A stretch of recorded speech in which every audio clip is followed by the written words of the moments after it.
is your video for 5-5 function operations. And in this section, we're going to look at the basic functions that you are familiar with: addition, subtraction, multiplication, division.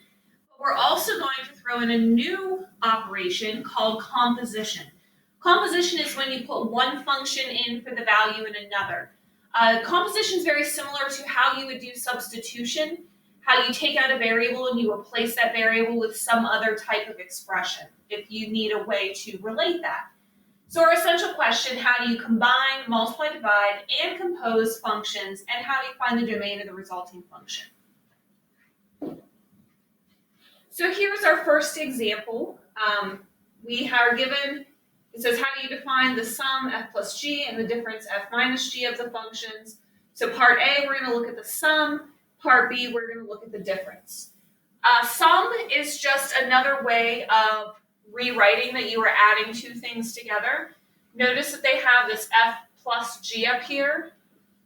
So f plus g is really the same thing as taking f of x and adding g of x to it, which means you're going to be taking the function that is f of x, so that's 3x plus 4, and you're adding to that the function that is g of x, which is x squared minus 5x plus 2, and then you just need to combine like terms. So when we combine like terms, we're left with x squared minus 2x plus 6. And that is your definition for f plus g.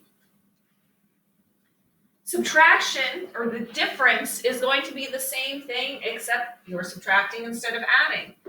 So f minus g is the same thing as f of x minus g of x. So that's going to be, notice it does change, or it's the same equation, I'm sorry. They restated it down here, so it is the same equations. 3x minus 4 minus the quantity x squared minus 5x plus 2. Now this one you do need to be careful because you are subtracting the g function, which means everything is going to change to opposite sign whenever you combine those together. So if it helps you and you need to rewrite it, feel free to do that. And then we can combine like terms. So when I combine those, I'm going to end up with negative x squared plus 8x, and I think I caught, oh, here it is. The plus 4 here, I made that a minus 4. So that should be plus 4, and then you have a plus 2 at the end. So f minus g is equal to negative x squared plus 8x plus 2. So the f and g notation is just, it's function notation, but you're still doing the same thing that we've been doing all year. You're adding like terms, you're subtracting, and then combining like terms, so it's all going to be the same. Example 2, this is actually a multiplication problem. It says the demand D in units sold for a company's new brand of cell phone at price X dollars is D of X equals 5,000 minus 10X. What is the company's expected revenue from cell phone sales in terms of the price X? Well, your revenue that you take in is going to be the price times the demand. So my price is X, my demand is 5,000 minus 10X, and whenever I multiply those together, I'm going to get 5,000X minus 10X squared. So my revenue, which is P times D, is simply going to be 5,000X minus 10X squared. This is one where it looks a whole lot more complicated than it actually is. It doesn't specify anything about domain here, but if you wanted to think about that, of course, smallest price you would have is 0. There's your domain of your revenue would have to be in between 0 and 500, because if it goes above 500, you're actually going to end up with negative revenue. So just those are things to keep in mind if they do ask about them. Example 3 deals with division. And this can be one of the easier function operations, which it might not always seem like that, but in many cases in division, you're making a fraction. You want to see if that fraction simplifies, like we did way back in chapter 4, actually. And if it does simplify, then you would have to cross out common factors. So, and it does ask, or it doesn't ask about domain, but typically we do state domain with these division questions. So we're finding the quotient f over g. So f over g is the same thing as f of x over g of x.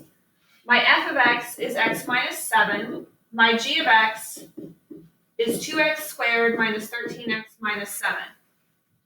Now, I do need to factor the bottom to figure out what my excluded values are. What values x can't equal, because that would make g 0. So this is going to factor. I'm going to have a 2x and an x. I am trying to make 13. My 7 is negative. Well, 7 times 2 is 14. And then if I put my 1 there, 14 and 1, the difference between them is 13. I want the 14 negative and the 1 positive. So that is going to be how that factors. Now you notice with this one, when I factor the bottom, I have the same factor on the top and in the bottom of my fraction.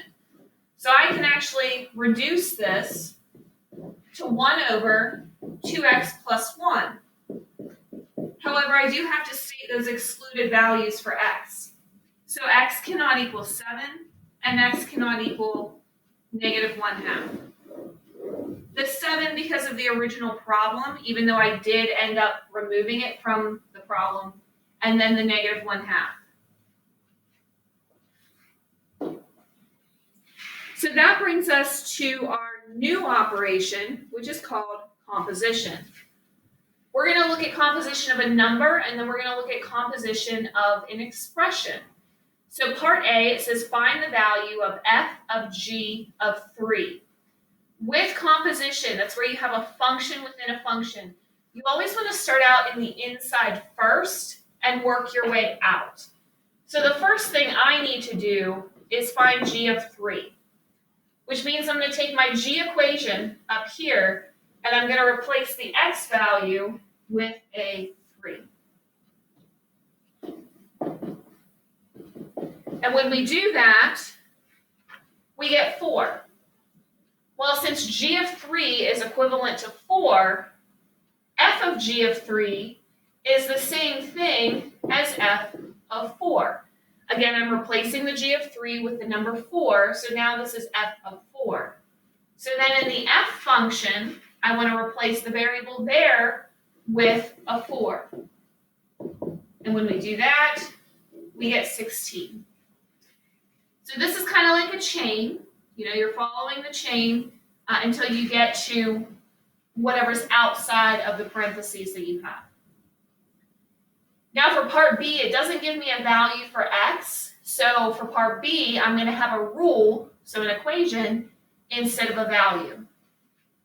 So since I can't replace g of x with a single number, I am going to replace it with an expression.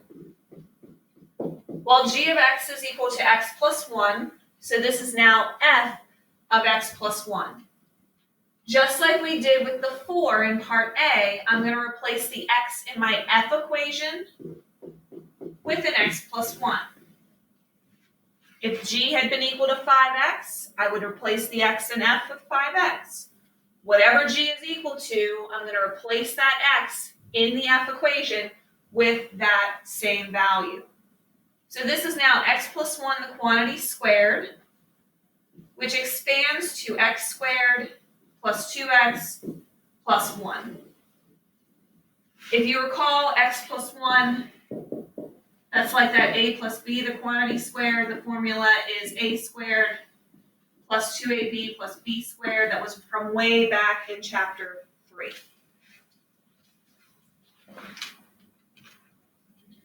Now, composition is not always expressed this way. In many cases, you'll see this little hollow circle. So up at the top, it almost looks like I wrote fog. And sometimes we do refer to it as fog or as GOF if it's G of F. Basically, whatever comes second, you're going to put into the first one. So fog, F of G, that means the function g goes into f. And that's what you can see down here in this line that I just underlined in red. So if it's f of g of x, this x on the outside here, that just means that's the variable in the equation. That does not mean that you need to multiply by x. It's merely just telling you x is the variable in both f and g. That's literally all it means. So composite function, that's the result of applying the rule for one function to the rule of another function. The new rule is denoted as f of g. The operation, notice that it looks like a hollow circle. You should be able to distinguish this from multiplication because of that hollowness. So the operation that forms a composite function is called composition of functions. Your domain for f of g is a set of all numbers that are in g and the set of all numbers that are in f, or such that g is in the domain of f. So you may exclude values depending on the problem. This is not something I really want to focus on, although when we look at inverses in 5-6, you will see a little bit more about this domain business. So that brings us to example 5. And this does have two parts. This is part A. It says, what is the rule for the composition f of g? So f of g is the same thing as f of g. So I'm taking g and putting it into f. Well, g is 2x minus 5. So this is f of 2x minus 5. So I'm going to replace the x in my f equation with 2x minus 5. Notice I just carried through the plus 7 because the plus 7 was a part of f and the square root is there as well. And then I simplify. Well, 2x minus 5 plus 7 is 2x plus 2. It doesn't actually ask for the domain, but if we look at the original, g's domain is all reals. However, when I get down to this one, to get an answer that is real, I need to make sure what's inside my square root is 0 or greater. So the number of x that's going to make the square root 0 is -1, and then it can go up from there. So your domain of your composition, the domain of f of g kind of overrides the domain of g. Because the domain of g was everything, but that gets narrowed down once I throw in the square root. And then that brings us to part B, and this is going to be the last example that we look at in this section. So we have f of x is x squared plus x plus 2. G of x is 4 minus x. I'm still finding my f of g, like it asked in the problem. So that's f of g. G is 4 minus x. So everywhere there is an x in f, well, there's an x in two different places, I'm going to be replacing that with 4 minus x. And then again, I would carry the plus 2 on at the end because that's still a part of the f function. And then I have to simplify. So the 4 minus x quantity squared, again, that's the a squared plus 2ab plus b squared formula from 3-3. So this is going to be 16. If I multiply the 4 and the negative x together and then times 2, that's going to be a negative 8x. And then the negative x quantity squared is plus x squared. I can drop the parentheses on the 4 minus x because there's nothing in front of them. And then I just have to go through and combine like terms.